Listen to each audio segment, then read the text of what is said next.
Мына азыр экинчи операциясы Кыргызстан жасай албайбыз деп отказ берди.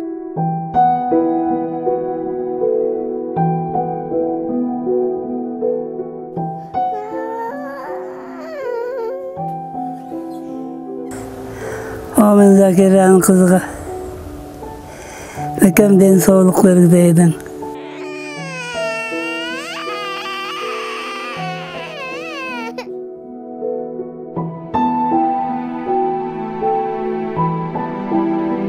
Закир агабыз өзү балдары үйүндө чоңойгон.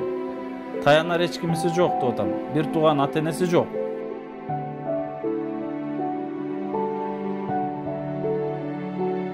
Мына ошондой балдар үйүндө чоңойгон балдар дагы Закир агабызга кайдыгер карабастан баардыгы ынтымакташып, ушунчалык бир туугандай жардам беришет экен. Биздин бетон гаражда жашаган Раджап чоң атабыз Закир агабызга ушунчалык сонун дубасын берди.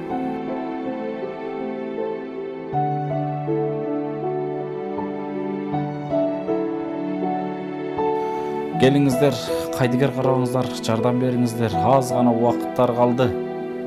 Турцияга эртерээк жөнөтүшүбүз керек эле. Amin Zakira'nın kızıga. Mükemmel sağlıkları deydin. Oğlu sırkovdan oğlak bolgudaydı. Kızı dağı öylü jaylı olup, turmuşka çıkıp, bala çakalı olup, ata-enesiga kuyumdu, mehriban kızlardan bolsun. Din İslamga meyil namaz kılın bolsun. Oğlu sırkov körbesin. Bolgan oğrulardan Kula Taala alыс kılsın, kalas kılsın. Amin Allahu Ekber. Assalamu alaikum. Урматтуу, касиеттүү кыргыз элим. Кайрымдуу, жүрөгү мээримге толгон берешен инсандар.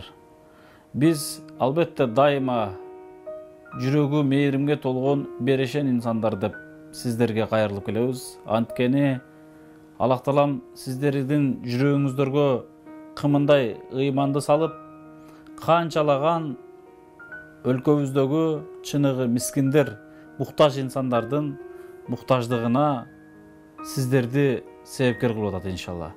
Канчалаган колунда бар инсандар, мүмкүнчүлүгү бар инсандар өкүнүп жүрүшөт. Мен дагы бир муктаждын муктаждыгына же бир ооруп аткан Кыргызстандагы чыныгы көзү чачырап аткан, көзүнүн жашы токтобой аткан чыныгы муктаж инсанга мен дагы себепкер боло албайтам деп канча инсандар өкүнүп жүрөт. Албетте бунун бардыгы Алла Тааланын буйругу менен. Момундай кайрымдуулукка себепкер болуу үчүн чөнтөгүңдө акча же артыңда байлык сөзсүз керек эмес. Жүрөгүңдө болгону чыныгы ниет болгон болсо, мына ошол ниетиңизге Аллах Таалам сизди кандайдыр бир себептер менен жеткирет иншалла. Мына мен дайым кайрылып келген ошол эле жүрөгү мээримге толгон жоомарт инсандар. Биз Ак Ниет Аманат коомдук фонду 1,5 жыл аралыгында Индияга боорунан, бөйрөгүнөн, сөөк муундарынан дегиле Кыргызстанда операция боло албай тургандагыдай муктаж чыныгы ооруп аткан бейтаптардын операциясына, Индияда өтүүчү, Турцияда өтүүчү операцияларына себепкер боло алдыңыздар. Урматтуу мекендештер, урматтуу кыргыз элим, бүгүн биз кайрадан артыбызда турган Закир агабыздын кызы боюнча сиздерге кайрылып турабыз. Чындыгында өтө муктаж инсандар, өтө муктаж үй бүлө. Кээ бир инсандар бул видеолорду көрөр замат көргүсү келбей, же болбосом дагы да жардам бериш керек да деп бул видеолорду балким өчүрүп коюшуңуздар мүмкүн. Бирок урматтуу мекендештерим, бул күндөр да өтөт. Бүгүнкү 5 күндүк өмүр да өтөт. Артыбыздагы Закир агабыздын кызы да жакшы болуп келет. Биз салып аткан муктаждар комплекс дагы бүтөт. Биздин дагы күндөрүбүз өтө берет. Токтоп калбайт. Эч кандай биз ушул инсандарга Аллах берген рызкы менен бөлүшкөн болсок, биздин мал мүлк же болбосо дүнүйөбүз кем кетпейт, же жумушубуз токтоп калбайт. Аны сиздер менден дагы жакшы билесиздер. Ошондуктан сиздерге айтар элем, момундай сонун жумуштарга жарышыш керек. Жарышыш керек. Бүгүнкү күндө Кыргызстанда 16 партия шайлоого аттанып кандай жарышкан болсо, бүгүн биз, урматтуу мекендештер, терең ойлонуп, акыреттик жашоого, бейишке карай, бейишке чыныгы жашоого, үй салууга карай жарышып калышыбыз керек. Аллах Таала ушундай мүмкүнчүлүктөрдү берип атат бизге, сонун соопторду жөнөтүп атат. Бул соопторду колдон чыгарбашыбыз керек. Көп жасашыбыз керек. Закир агабыздын кызын биз бир жума мурун сиздер менен бөлүшкөн экенбиз. Закир агабыздын кызы боюнча толук маалымат айтып кетсек, Бишкекте буга чейин операция болгон башынан. Башынан шунт коюлуп, трубка аркылуу ашказанга түшүрүп койгон, башында суу пайда болгон. Мына азыр экинчи операциясы Кыргызстан жасай албайбыз деп отказ берди. Бүгүнкү күндө биз 3 мамлекет менен сүйлөшүү жүргүздүк. Москва, Индия, Турция менен. Москва отказ кылды. Ошондо азыр бизде Турция менен Индия мүмкүнчүлүктө турат. Эгерде Кудай буйруп калса, балким Турцияга, балким Индияга жакынкы күндөрү Закир агабыздын кызын экинчи операцияга жөнөтүп калабыз. Албетте, ушул жаш наристелердин өмүрү үчүн сиздер да себеп көрүп калыңыздар. Кудайга шүгүр, урматтуу мекендештер, бир эле видео менен ушунчалык жакшы жардам бердиңиздер. Бир эле кайрылуубузду четке кагып койбостон, Закир агабыздын муктаждыгын туура кабыл алып, ушунчалык жардам бердиңиздер.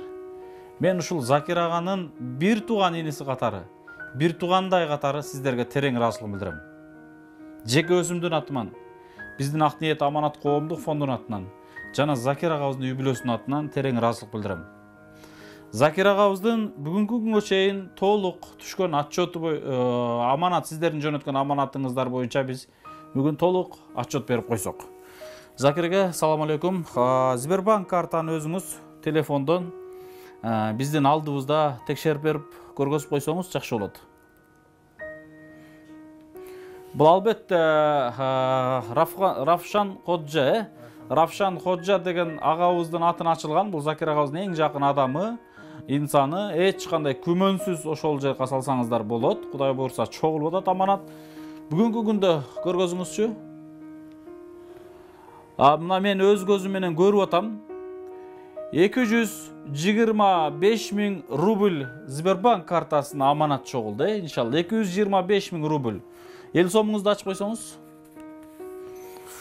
Мына дегиле биз ар бир ушундай муктаждарды коомчулукка алып чыккан соң ушулар менен тыгыз байланышып, сиздердин аманатыңыздарга кыянат кылбастан, бул үй бүлө дагы, балким башка жактан да кыянат болуп калбасын деп, дайыма тыгыз текшерип, карап турабыз. Албетте ушул кыздарга иштесе экен деп.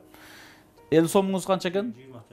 24 000, 24 000ге 225, 249 000 рубль. Эл сом менен Сбербанк картага 249 000 рубль акча чогулуптур, иншалла. Алла разы болсун. Бир жумада сиздердин жөнөткөн аманатыңыздар. Бизде өтө сонун кубанычтар бар. Урматтуу мекендештер, мен аны четинен айтып кетсем, Закирге, мен сизди буга чейин сизге бул нерселерди айтпай аттым элем. Бул жерде 2-4 Закирге биздин Ак Ниет Аманат коомдук фондунун дайыма колдоп турган биздин жакын агаларыбыз бар. Негизи эле сиздин эсеп счетуңуз кеткен, бирок ушул агаларыбыз медер өзүң бир жеткирип берчи деп аманаттарын жөнөтүштү. 4-5 агабыз. Эми алар атымды айтпай эле кой деп суранды. Алардын фамилиялары менде бар, мен өзүңүзгө да көргөзөм, бирок коомчулукка бөлүшпөй эле коелу. Бул жерде 20 000 рубль аманат. Кызыңызга жардам ушул агабаларыбыздын кошумчасы. Кудай калса кызыңыз жакшы болуп кетсин.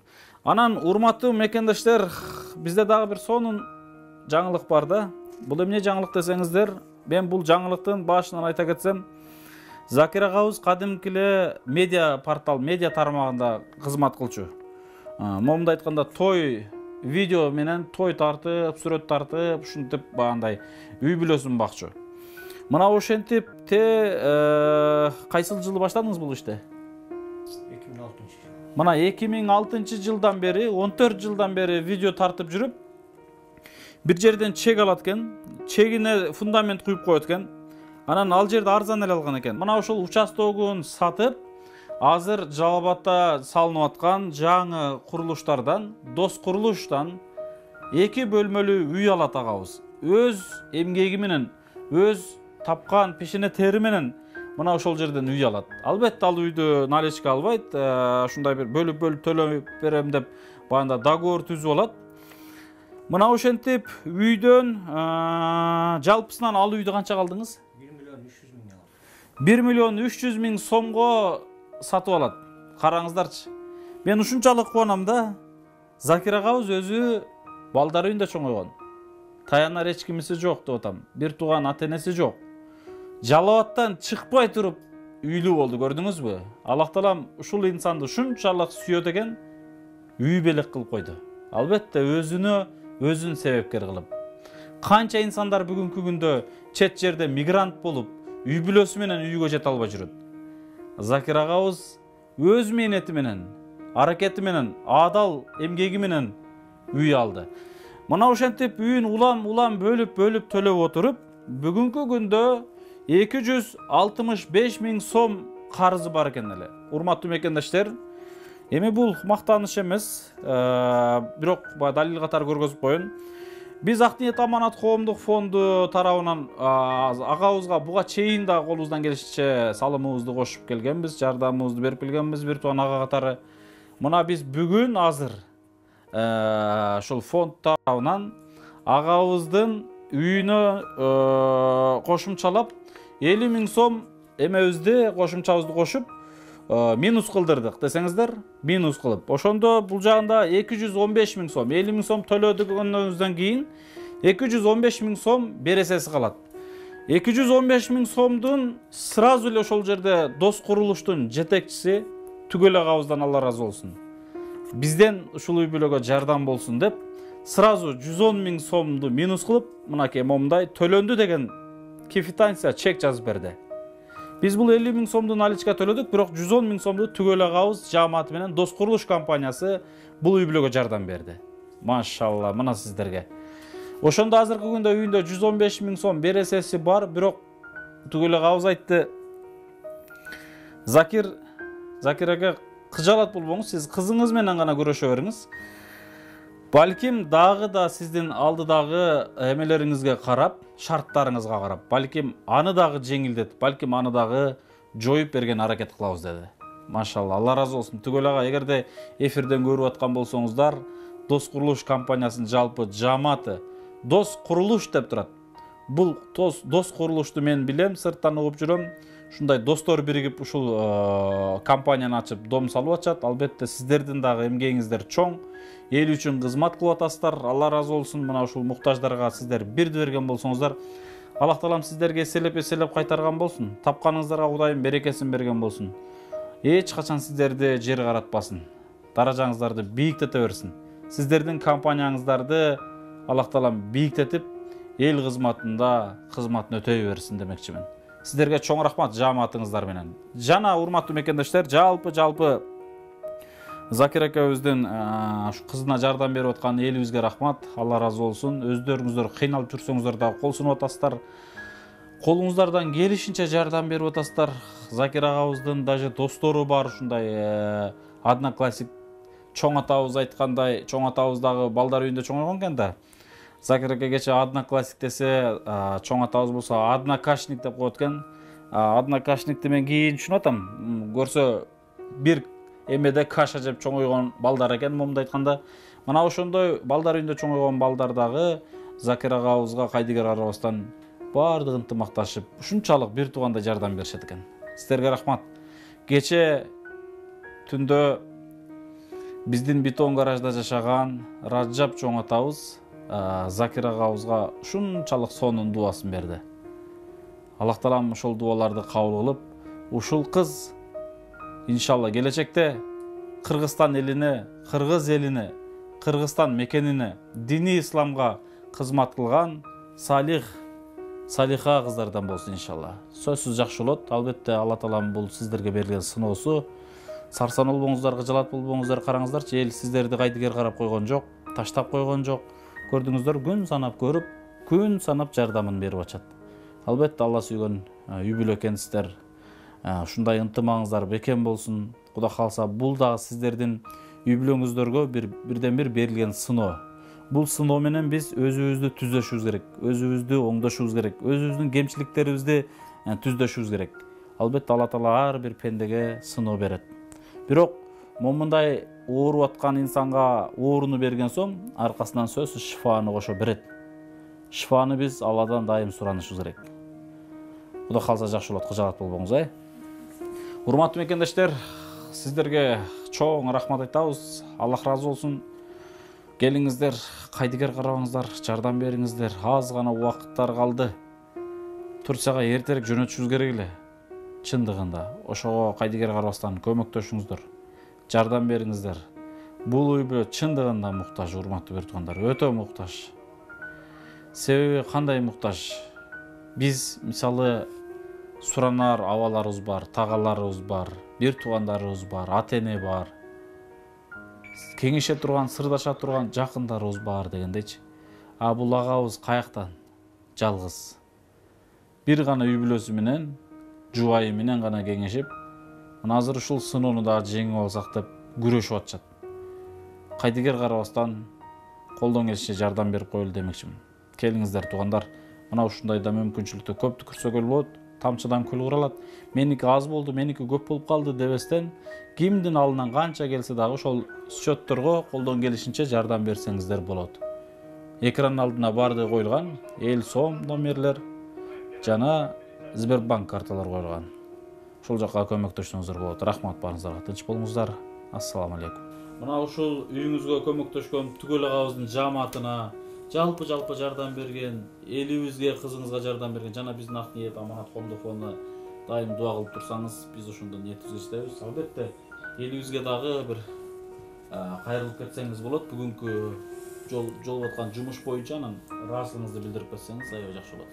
Ошо биринчиден элим журтума, кыргыз элиме, биздин мекендештерибизге, чет өлкөдө иштеп жүргөн, мигрант болуп иштеп жүргөн чоң ыраазычылык билгизем.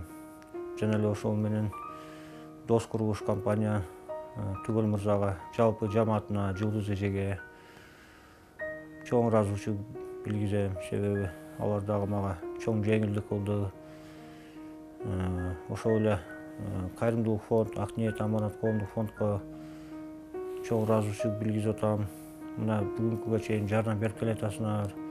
Урматтуу кыргыз элим, бүгүнкүгө чейин дагы жардам бердиңиздер. Дагы деле суранып берет элем. Бүгүнкүгө чейин каражатыбыз 250 000 сомдой чогулуп калды.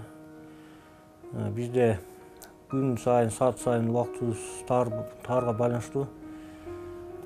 Мен дагы үмүтүбүздү үзбөй атабыз кызыбыздан. Ошол кызыбыздын ден соолугубуз жакшы болуп, жакшы ойноп, кайра келсе күлүп, ушул элибизден кайдыгер кылбай ошол жардам сурап кетет элек. Анан баарыбызга, баарыңызга ыраазычылык билгизем.